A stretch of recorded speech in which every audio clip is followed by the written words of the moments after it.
funny thing about watching television. People watch it in different sorts of ways. People are on it in different sorts of ways too.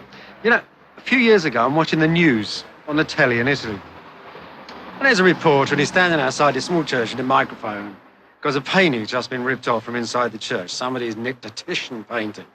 Now, I'm looking at that television and I'm thinking, that's sad. That was a great little painting. It was in that church. If they ever get it back, they'll have to go in a museum and it will be with a dozen other Titians in a row, like a catalogue, like a bloody refugee. It's lost its place in the world. And that's sad. You can't keep paintings in churches anymore. Now, I'm thinking that looking at the telly. Meanwhile, on the film, the camera's moving off the reporter onto a group of the village women. And they're all standing there glaring at the camera.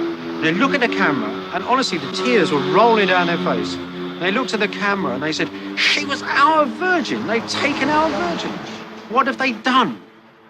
And I suddenly thought, my God, that's a strange attitude. I mean, for me, it's a painting. It's a sad thing. It's a sort of aesthetic thing. This painting's been stolen. That's a great shame, you know. But for these people, that was a painting they've been baptized and buried under for hundreds of years. The beauty in the painting was the beauty of their virgin. Now, the difference between them and me is the difference, you might say, between a profane attitude and a sacred attitude. I have a profane attitude. I'm looking at the Virgin and thinking she's a beautiful painting. They're looking at a beautiful painting and thinking she is the Virgin. Now, that difference in looking and seeing is what's changed the Bible. The story of the Bible over the last 100 years is really how it's gone from being a sacred object to a profane one. How it's gone from having golden covers on it to being a paperback.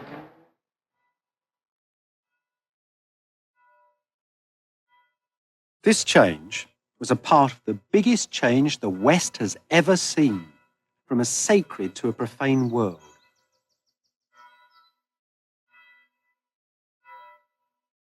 It changed the way that man looked at the universe, the way he looked at God and the order of his society.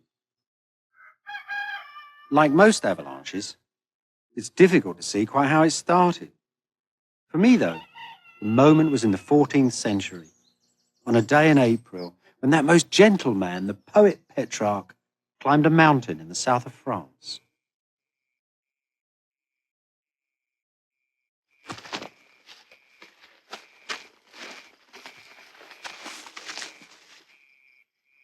On the appointed day, we left the house, and by evening reached Malocène, which lies at the foot of the mountain on the north side.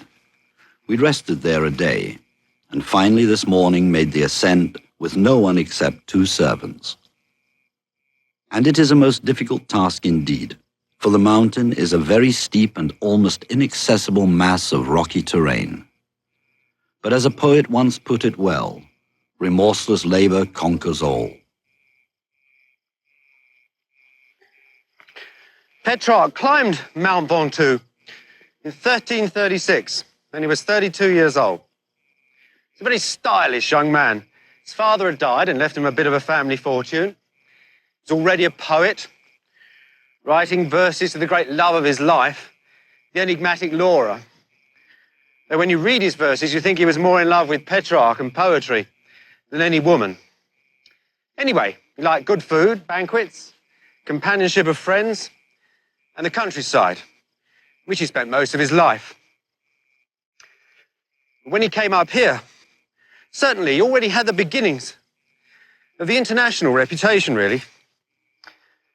You could say, in fact, that he was really on the threshold of his own life, his own experience. The world was really at his feet.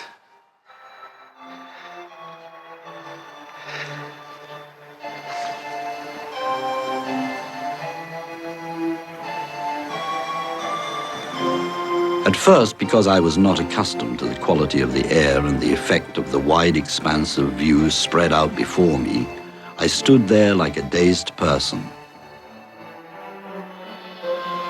I could see the clouds under our feet, and the tales I had read of Athos and Olympus seemed less incredible.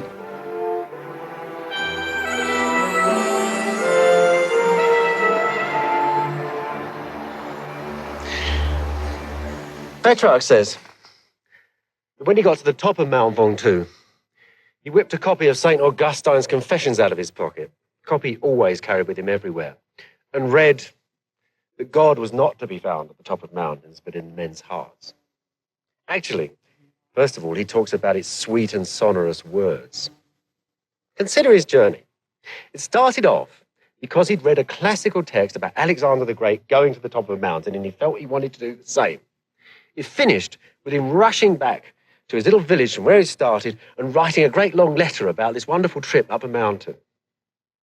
The journey was as revolutionary for Europe as a missionary turning up in an Amazonian tribe would be for the tribe itself. It's funny how books, you think, might have made that. What they've done for him, of course, is removed him from experience, from the ordinary experience of daily life. For most people, after all, mountains were dangerous places. There was nothing up there. The shepherd might come up to look for his lost sheep. A forester might look down to see where he's got more trees to cut. A general might come up here to marshal an army, something like that. That was experience. But Petrarch's imagination and his energy had taken these old texts and projected him up the mountain, and it actually created a new sort of consciousness, a new self-awareness.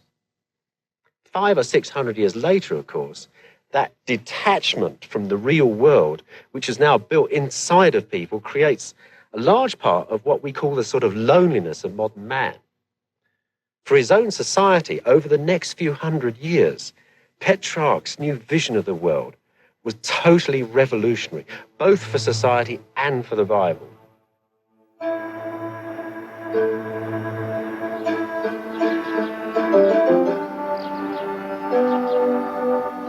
Petrarch's world, of course, was the Gothic world. Even from the top of Mount Ventoux, it was the only world he could have seen, the only world he knew. This was a world with a precise order, a divine order.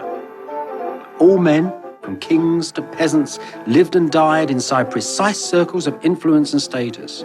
And this was all part of a divine order made by God and established during the 7 days of creation.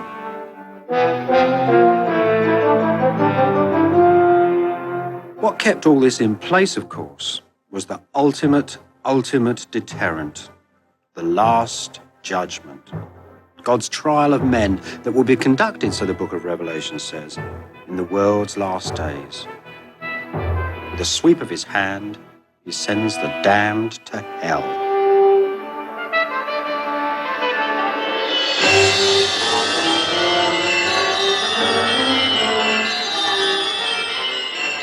Being good in Gothic society was rather different from being good today.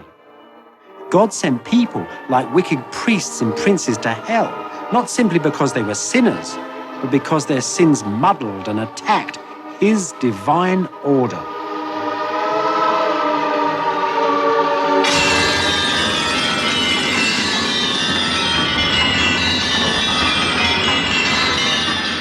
Later on, of course, all these torments were recreated on earth. The fire, the ovens, the disemboweling, the whole lot, as men set out to police the divine order for themselves. In Petrarch's day, this was still an unnameable terror, but it's stayed a part of the European vision ever since.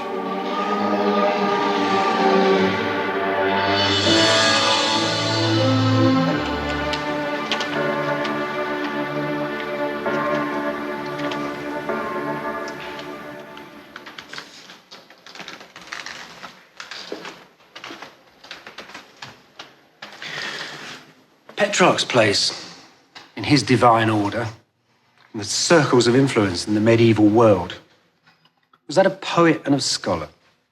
Above all, he loved books. He called his library, which was the first private library in Europe, his daughter. He wanted to give it to one Italian town intact when he died. For the people of the town, it would have been the first public library in Europe. Unfortunately, the books were sold off one by one. Now they're all over the world. The Vatican has just these 2 of them. When you open them, you still get a bit of gust of the man himself. See the beautiful, neat columns of a professional scribe. Down the side, you see, as a professional, every column, every paragraph is nicely titled in that dull red. And there, look, In between the dull red, that crabby little scholarly, amateur almost, handwriting was the hand of Petrarch himself. There he is. He's still up there, looking at the prose, looking down on the world, thinking, I wonder if that is right, I wonder if that is wrong. I'll make a note about that. That's a new way of looking at books. Now, the other manuscript, that is yet more amazing. It's a very fine example. Medieval bookmaking. Exquisite collection of ancient texts. You'll feel the sacredness in the words. That sacredness that really Petrarch was about to attack.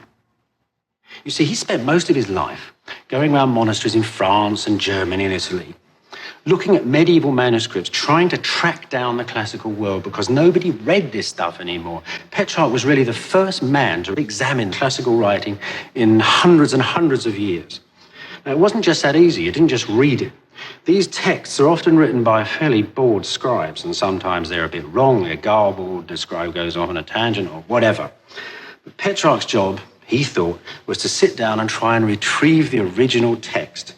And here he is working out exactly what the Roman Cicero said. Now, he didn't stop there. When he got the original text, he then tried to find out what the Roman Cicero had been like.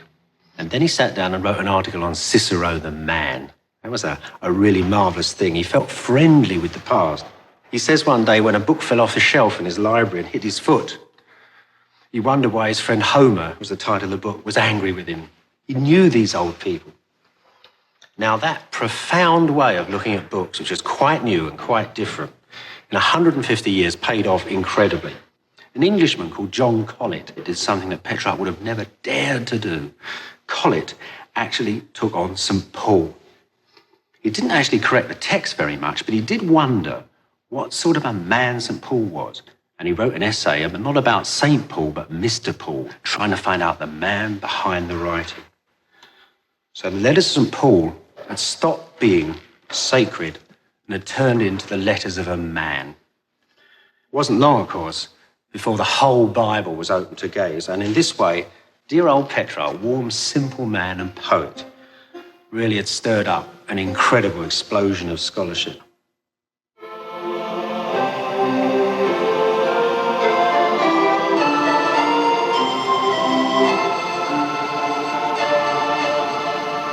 For a very long time, few people realized that Petrarch's innocent new vision of the world was anything but a liberation, a rebirth, a renaissance. Mankind, it was said, had regained its ancient heritage, lost its terror of the dark. Only a few wise men saw that the brave new world that they were making would also be a cold and lonely place. The Christendom, which had given men their order and their dignity, would be utterly destroyed.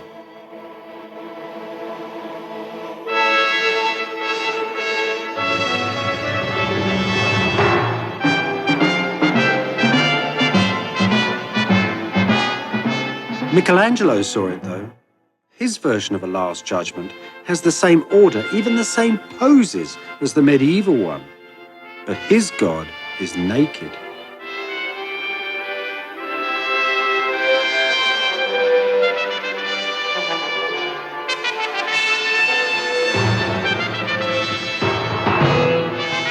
At the same time as his friends were into an amazing celebration of art and optimism, Michelangelo is looking into the abyss at a world with no order.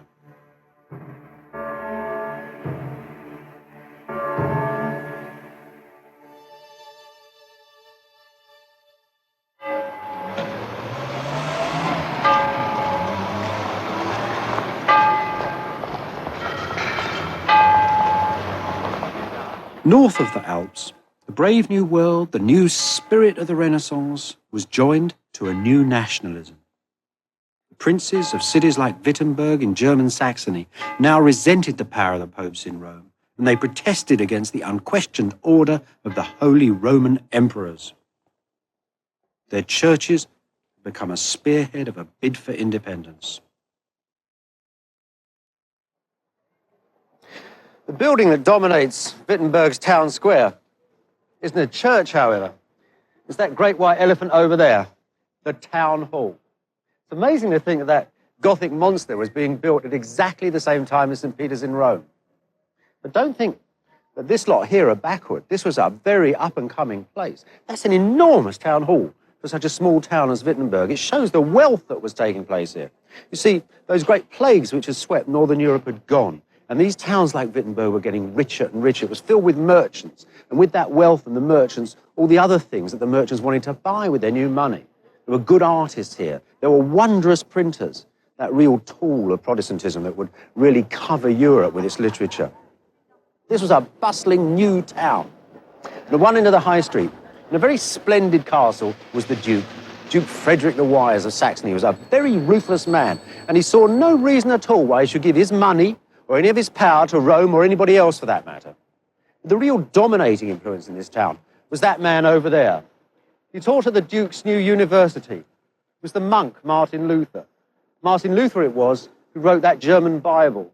Luther it was too that came to stand at the heart of Germany's Reformation. In 1524, when Luther had given up his monk's vows, he married a pretty woman, Katharina von Bora, and they set up house together here, at the end of Wittenberg High Street.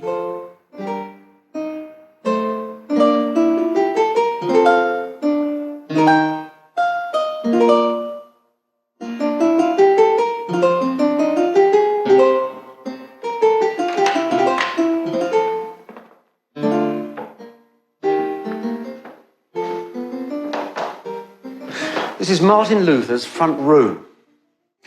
It's a stove that used to keep him warm in the Saxon winters. Like the priest of St. Mary's, he'd married a nun, and they set up their house here, which is in the old Augustinian monastery. All the monks had run away. They brought their family up here, and it was a great laughing family, apparently. Luther loved his wife. He was a great friend of the students, too. He used to go down the beer halls. He was a great boozer, a lovely singer. He used to play lots of musical instruments, a great character. But underneath all that, Luther was a pessimist. It was that pessimism that actually allowed him that flash of inspiration, which was the centre of his Protestantism. Luther, you see, at heart, felt the world was a wicked place. When he'd been a monk, he could see no goodness in it. He said he felt crushed by the Ten Commandments. It was impossible for man ever to be blessed. Remember that terrible image of Christ, the judge? I mean, it goes from medieval times right through to Michelangelo, and there's Christ sitting there on his throne. At the Last Judgment, there's all the people of the world coming through, and he's slicing them in his hand, and the good go one way and the bad go the other. Well, to Luther, there was only badness in the world. There was no goodness. There was nothing to be redeemed. It's a terrible state to be in. What he did, of course, was to go back to the Bible. And he went back to the Bible as a man of the Renaissance. He went back to the Bible as somebody who would read its words to try and fathom their meaning, not just as they're purred out in church every Sunday. So he started looking at those passages which dealt with sin and how he could be redeemed. And he went to the letter of St. Paul to the Romans. The first 3 chapters of that talk about how inevitable it is that man sins. And then there's a line in that which immediately caught Luther's eye. Everybody knew it. It said man was redeemed by grace. That, of course, was the grace of God. And everybody had always taken that to be the grace was when God's hand came down to divide the wicked and the good. That the grace was in the good. That grace was in the good part. God let them live. But Luther saw that a bit differently. He said, supposing that grace isn't an active gesture of God, suppose it's something passive which God has given the whole human race. God has given the human race the potential for belief. That's God's grace in giving that potential. If you believed, you were saved. It was Luther's last hope. It was his straw at which he clutched for his whole life. It was the centre of Protestantism. At that moment, he said, when he realised it, because it happened in a flash in 1515, at that moment he said, I felt reborn as if I'd entered the gates of paradise.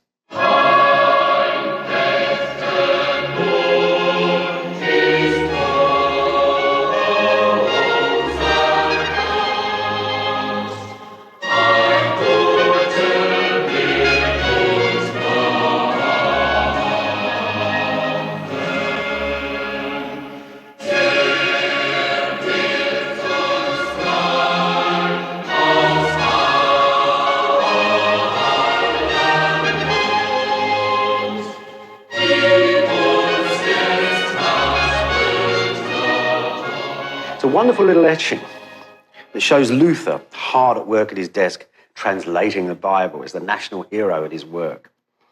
But why translate the Bible at all?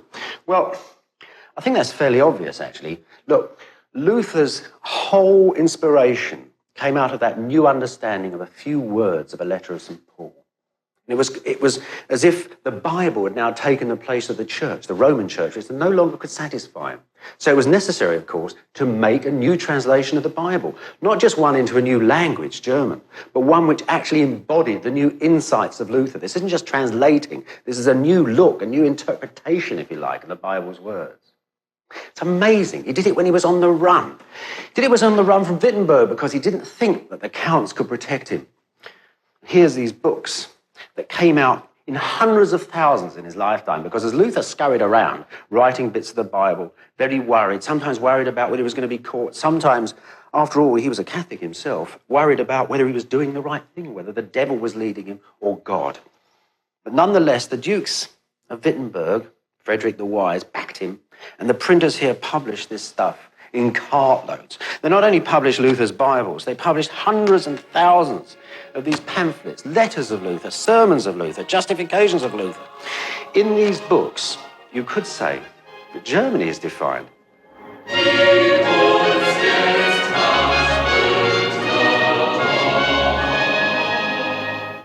Luther had gone out into the streets and the beer halls of Germany to actually find the language and put it into his new Bible.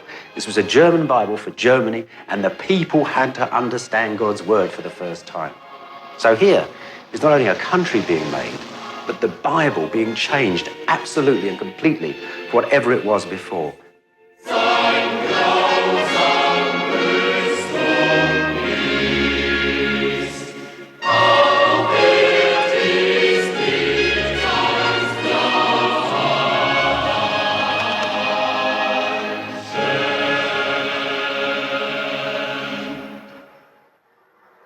In Luther's day, even ideas about the very grace of God had direct political consequences down in a castle.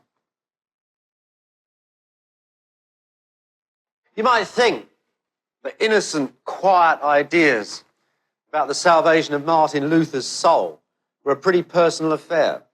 But in Europe, in those days, when God and the Bible were at the heart of things, it was a completely political statement. Look, I'll show you what I mean. Here I am in the Duke's castle. Over there is the church where Luther nailed his protests about Catholicism to the door. Luther was especially worried about the papal idea of being able to sell remission from sin. It was a corrupt practice. It had been going on for hundreds of years. Everybody knew it was bad. It scandalized Luther because as a religious man, it promised salvation by money. Luther knew it wouldn't work. Now, the Duke would see all these notices that went on his castle straight away, and he knew this notice was heretical. Now, he'd been put here by God's grace and by the Pope's say-so.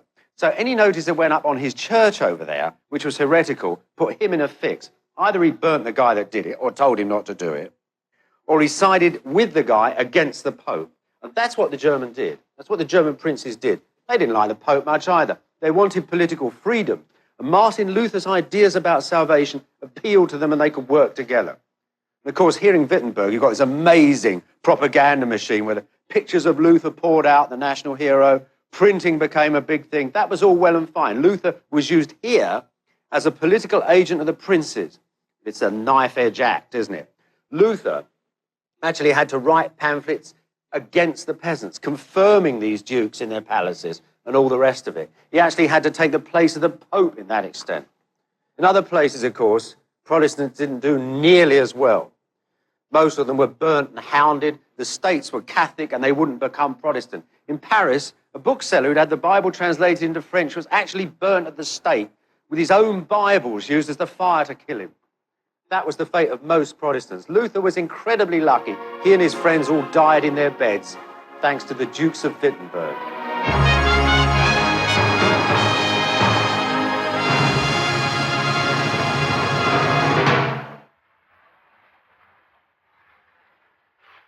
Thomas Carlyle, one of the balmiest of all Victorian historians, once said a very good thing about Western civilization. He said its roots were held in three things: gunpowder, printing, and the Protestant religion. Well, obviously, those last two, printing and Protestantism, really joined hands in Wittenberg, and they'd exploded throughout Europe together. Gunpowder, of course, tripped along behind in the wars that it caused. Because it did cause wars, it caused terrible commotion all over Europe. People were burnt from the earliest days as heretics. It was a terrible time for Europe. Christendom was coming to an end. And it took the Church of Rome nearly 50 years to get its act together, to actually consider this immense split in Western civilization. And already in that time, of course, thousands and thousands of Protestants had already been burnt as being heretics. But eventually, they convened a council, and there they looked into the business of the Bible and its translators. They came down, as one might expect, that their Bible, the Old Bible, the great Latin Bible of St. Jerome, was the real Bible. That, they said, held the very word of God in it. All other Bibles, all their translators, mothers of heresy. Luther, of course, was safe enough here in his great castle. He was called the Pope of Wittenberg by his enemies. He must have been greatly envied by all these Protestants who came here to see one of the fathers of the Reformation. One of those was an Englishman, William Tyndale. He was a young man, he was on the run, but he wrote some of the finest prose the English language has ever seen. He would also be the greatest translator of the English Bible. We owe a lot to Tyndale. It must have been a very poignant meeting here between the great German and this poor Englishman.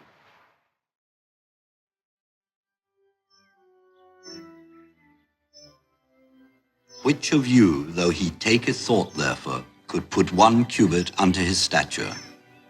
And why care ye then for raiment? Consider the lilies of the field, how they grow. They labor not, neither spin. And yet for all that, I say unto you that even Solomon in all his royalty was not arrayed like unto one of these. Wherefore, if God so clothe the grass which is today in the field, tomorrow it shall be cast in the furnace. Those words are Tyndale's. And they go from Tyndale's Bible straight into the King James Bible. And that, you might say, is one of the foundations of modern England, certainly of the modern English language. That, of course, is why Tyndale, the man, is so important. It's not just that the words of Jesus Christ that you know in English, but Tyndale's words, that's amazing in itself. It's more than that. It's the tone of this book he made. Its oddness, its grandeur, its rhythm. He somehow managed to capture something of England, something of its very Englishness. Perhaps he even made some of it himself, who knows? And yet this man who did so much for England is actually a very odd Englishman. He lived abroad, he spoke foreign languages most of his life, this man, this writer of perfect prose. He was always on the run, he was a passionate preacher. He liked Martin Luther. Very few people like Martin Luther in England. They really didn't like him at all. Tyndale followed Martin Luther. So this great Englishman, he's rather an odd Englishman. But that's where the story of the King James Bible begins. In 1525, Tyndale was on the run, carrying the first printed sheets of his Bible, the first Bible in English, from one German city to another. 10 years later, he had been betrayed, and after a year in prison at Brussels, he was executed. The last thing Tyndale asked for from his prison was a Hebrew grammar to help him with a new translation of the Old Testament. He was now so famous that the executioners allowed him the dignity of being strangled before they burned him. "Lord, open the King of England's eyes," he's supposed to have said as he was being killed. For in England, though there was a great demand for a Bible in English, King Henry VIII would not allow them in his churches. Henry, whose coins were the first to announce that British monarchs are all defenders of the faith, saw very little reason to support the Protestants. They seemed to be questioning the divine right, the God-given right of kings to rule their subjects. Here's one of poor Tyndale's Bibles. Very small, very suitable for smuggling. Printed in Antwerp, this one, brought into England. New Testament, diligently corrected and compared with the Greek by William Tyndale. had an extraordinary history, this book. It actually caused the British government to pass new laws against customs and excise. These were brought in all sorts of devious and diverse ways. Some were actually burnt at St. Paul's in London. I don't think it was exactly the prose style they didn't like. I think it was the things he called the profitable annotations, those little remarks and explanations that were so heavily influenced by Luther. Because Luther, of course, his works were also being burnt at exactly that same time in England. And then, of course, he translated some words in a way which seemed to sort of level everybody. Priests became seniors. Kings somehow weren't so mighty in Tyndall's eyes, and that didn't please the authorities either. The next part of the English Bible story is really an extraordinary development. It's this great book, Cranmer's Bible, the Bible in English. Henry VIII, who had seen Tyndall being burnt abroad and done very little to stop it, just 2 years after his death, saw this magnificent book put into all the churches of England. And this is basically Tyndall's Bible. It's part, really, of that incredibly complicated and bloody history of the Reformation, as Henry VIII slowly leaves the Catholic Church and forms the Church of England. Now, the problem here is that the Catholic Church, the Catholic world, gave the king an incredible quantity of sacredness. And somehow in this new Protestant world, Henry had to retain that. And one of the ways they chose was using the Bible. So here's the king, Henry VIII himself, doing a sort of delicate balancing act. And he's got his hands on the Word of God. 2 Bibles there. And there's his ministers, his Chancellor, Thomas Cromwell, his Archbishop, Cranmer. And he's handing them their Bibles. And they're passing them down to the common people right at the bottom. And they're all screaming out, "God save the king." Or some of them are shouting out, "Vivat Rex," the slightly more educated ones, I suppose. This Bible was so popular in the church that it said that in old St. Paul's, when 8 of these copies were opened on a Sunday, it was full up with people pushing into the church and pushing each other off of the lectern stand so they could read the Bible. It had never been read by the common people before. There was a great well of literacy in England, and yet nobody had a Bible to read. But all that lovely investigation of the Bible had to stop. Protestant Henry died, and his Catholic daughter Mary came to the throne, and she started to persecute the Protestants. When Mary died, Elizabeth came to the throne, and she started to persecute the Catholics. Exiles went abroad, just like Tyndale, and both of those groups of exiles produced their Bibles. After Mary and Elizabeth, King James, and King James's great Bible. In a way, the Bible itself is a part of that balancing act that the kings were having to do. It's a sort of a delicate act where Majesty lays his hands on the holy word. To the most high and mighty Prince, James, by the grace of God, King of Great Britain, France, and Ireland. As soon as he'd come to the throne, the Puritans, the hard-line Protestants in England, had hit him with petition upon petition. His great Bible was a part of a deal he'd struck with them to revise the habits of the church and its great book. In fact, it's a triumph for the committee system. More than 40 scholars worked on it. They took all the previous Bibles, revised them, and made that greatest treasure of the English language. 90% of it is Tyndall's, the little books that were first smuggled into England. But now his language was appearing under the royal seal itself. There, right at the front of the Bible, the seal of King James.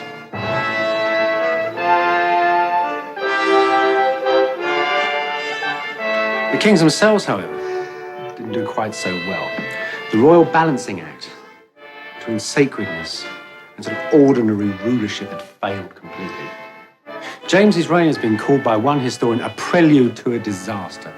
His son, of course, Charles, went to the scaffold when the Puritans, those same people who had bargained with James over the content and order of his great Bible, when the Puritans led Charles out onto the scaffold in Whitehall, he shouted at them, "Remember, a sovereign and his subjects are clean different things." Charles actually lived in that same age of sacredness as the Bible was conceived in. And when his head was chopped off and the executioner picked it up and held it out to the crowd, They said a great groan went through the crowd. It must have been a horrible thing to see, but I think there was something more terrible going on there. What was going on was the death of something sacred, the death of sacred kingship, which stretched back to the pharaohs, perhaps even to the patriarchs themselves. Now, that sacredness is in Tyndall's Bible, it's in James's Bible, it's in the Bible we still use today. That Bible was made in that ancient age of faith.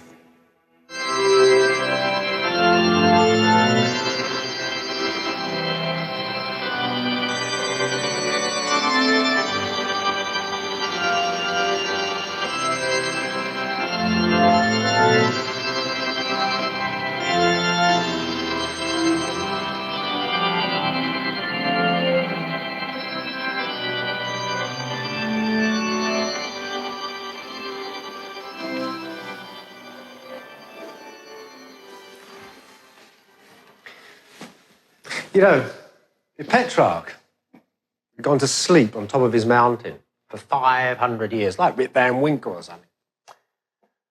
They're woken up and come down here. I don't think he'd feel that much out of place after all. Looks like a Gothic cloister, doesn't it? But this isn't 1270 in the south of France. This is 1870 Oxford. And we know better than Petrarch, don't we? Because when we look at buildings like this, we don't think they're Gothic cloisters. We think, what's this then? Is it a swimming bath, a wimpy bar, a theatre, a railway station? What the hell is it? Well, actually, this one is a museum. So that means that all the little rooms off of these cloisters where the monks would have prayed for the soul of the world for 8 hours a day are actually filled up with professors. Professors of the natural sciences who were ordering, regulating the world. They're doing just the same job as the monks did in some sort of a way, is that giving the rest of us mortals an idea of our place in the world, of our place in society.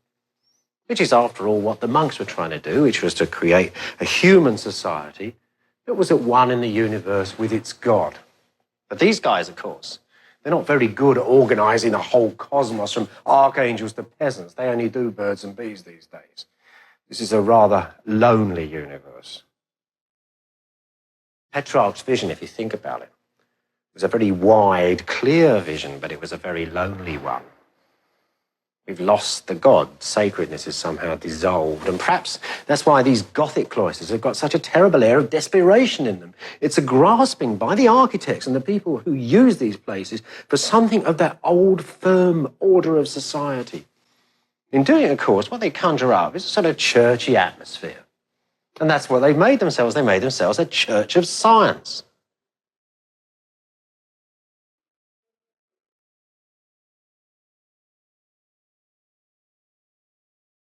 You know, for a museum, this is pretty high church, what with all its vaults and bones and statues and things. The bones in this scientific church are doing exactly the same job as the bones of the saints.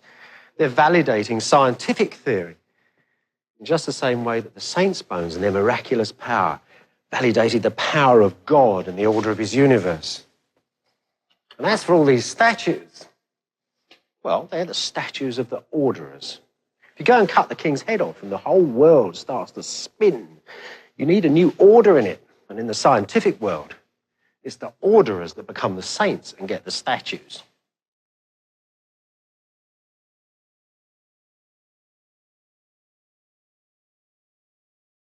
Here at the Oxford Museum, the patron saint is Charles Darwin. This is hallowed ground, the very place where, in the year of our Lord, 1860, the great debate took place.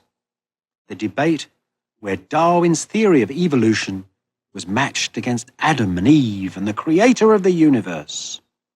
Representing God in the Bible, you had Bishop Soapy Sam, as he was called, Wilberforce, The Prince Consort's chaplain. and reviser of the Bible. On the other side, for Darwin, Thomas Huxley, the eminent biologist. Had a great debate here in the lecture theatre, and the Bible and God were seen to be vanquished, and the theory, Darwin's theory, that men was descended from the apes, took over. So the story goes. That's the popular scientific story. What does that give us for a history of the human race? Well, what it did by booting out the Bible, you managed to boot out Adam and Eve and that sort of moral development of man that goes on, and you replace it with a sort of mechanical, scientific development. So instead of Adam and Eve, you have a bloke in a Land Rover in the desert marching around with a lot of tribesmen digging up monkey bones. And that, you see, represents man's progress. You start with monkeys, you go through anthropological man, and you end up with Land Rover man. It's a wonderful theory. But Land Rover man needs thousands and thousands of years of civilization behind him. And in the West, one of the seeds and centers of that civilization was the Bible. So where the hell was the Bible in all this?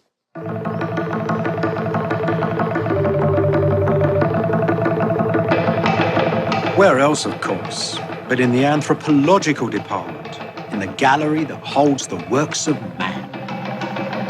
Here, you really get the feeling that the splendid Oxford Museum is not so much a tour of the universe, but a trip around the Victorian brain.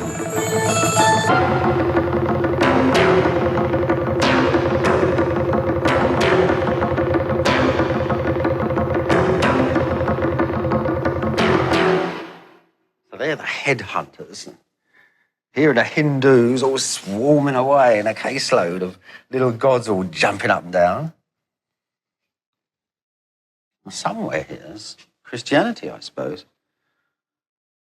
But everything's amazing. I mean, it's this wonderful Victorian jumble. They sent people out all over the earth, and they sort of emptied its pockets, and there's all this wonderful skulls and bits of ancient Egypt in it. Actually, these bits of ancient Egypt are rather good bits. Dug up by Flinders Petrie, who was working in Egypt from about 1880. Now, he was really the founder of Middle Eastern archaeology, and he worked in Palestine in the 1880s too. He was slicing through mounds, using the different layers of the cities as a time chart. So he was actually able to work out the different ages of the cities in the mound, and work out too where ancient Israel was in that mound. And just a few years before Petrie had got there, an American vicar had ridden right through Palestine over 3 years of work, looking at the rivers and the mountains, asking the people what the old names were. And he'd actually resurrected all the geography of the Bible too. It's part of this enormous Victorian energy and interest in the world. Primitive records and development in writing. So here it all is for the inquiring mind: Burma, China, India, and the ancient world, the ancient Near East. Hieroglyphics from Egypt, cuneiform from ancient Mesopotamia, and little wax writing tablets from the same villages the oldest fragments of the Gospels have been found in. You know, in the 19th century, all of this, everything in this case, was deciphered. All the different languages of the ancient world, the whole thoughts, all the thoughts of ancient man were suddenly given to the modern world. And my God, that was the Bible world, and they found the Bible stories in it. It said that Gladstone actually adjourned the English Parliament so that he could go and hear a lecture by a Syrian Smith of the British Museum, who just deciphered one of these tablets. On it was the story of the flood. Lots of people were beginning to realize that the Bible anciently had swum in a great sea of sacredness, of myth, of story. But do you know, they were still frightened, actually, to put your Bible in a case like this. The editor of the Encyclopedia Britannica, an eminent Scottish theologian, was actually put on trial for blasphemy about 1880 because he suggested that you could subject the Bible to the same sort of analysis as all the rest of the ancient world's texts were being subjected to. But at the same time, you know, the Bible had sort of died. It had died because people had raised all these damn questions up, I think. Think about it. It's not just Huxley arguing about the creation and saying, that's silly, God couldn't have done this, the Bible's wrong. It's actually those people who are galloping over the Holy Land and digging it up, because the truth in the Bible has moved from a moral truth and a social truth into the idea that you actually had to go to Palestine and dig something up to prove it. That's how the Bible, I think, was finally killed. And as for the general public, it was swamped. You know, there's this story, there's that story, there's disbelief. One professor says this, one professor says the other. The whole thing sort of dissolved before your eyes.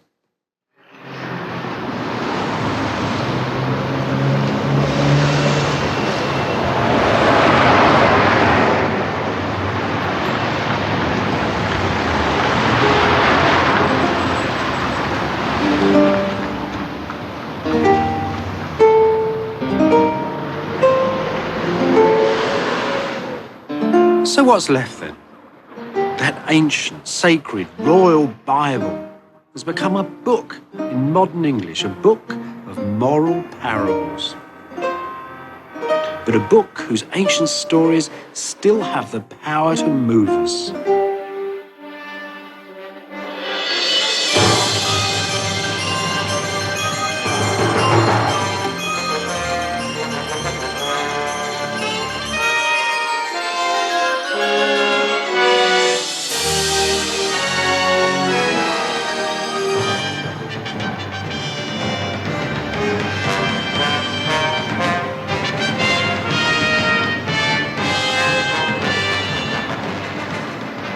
Practically as soon as the movies were invented, people were filming Bible stories.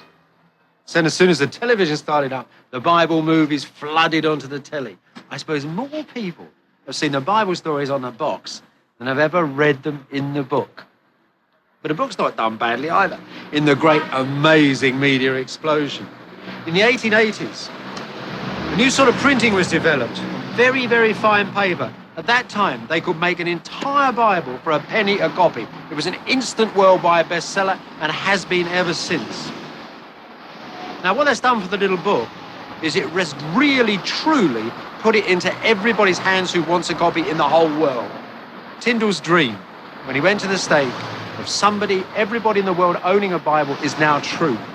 Now, that means that you can have the Word of God, if you so want and so believe, in your hand. You can actually open it up and read the Word of God and understand it, and you're at home. Or, alternatively, you can sit and watch your telly and watch a preacher who has no congregation other than something the other side of the television glass, standing with the old book in his hand, telling you what to believe, and you can then look him up.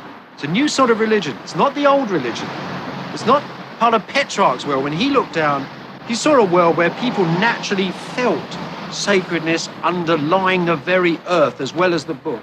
Now, you have to choose to believe that these words are utterly true in the Word of God. You have to be reborn. It's a new sort of Christianity. But you know, whether you've been reborn or whether you're just a regular churchgoer or whether you're like most people in the West today and you don't go to anything, those old Egyptians, those old Mesopotamians, the Israelites, and all the rest of the people in this book are still in all of our high streets. They're still a part of the world today. The word, the structures, the forms of the Bible has influenced everything in the West. Think of it. Think of Marx, Einstein, Freud, all these people. They see the universe as containing structures, hidden structures which need investigating. There are forces, actions, reactions in them. Just like the old Mesopotamian families, just like the oldest stories in the book of Genesis. Above all, though, there is the Bible's notion of a God that moves with man through time, the belief that things will get better in the future, that life's a journey, that sense of destiny, of dissatisfaction that's become the hallmark of the West. So the Bible teaches you, it forms, it shapes, it's left its influence right through our society.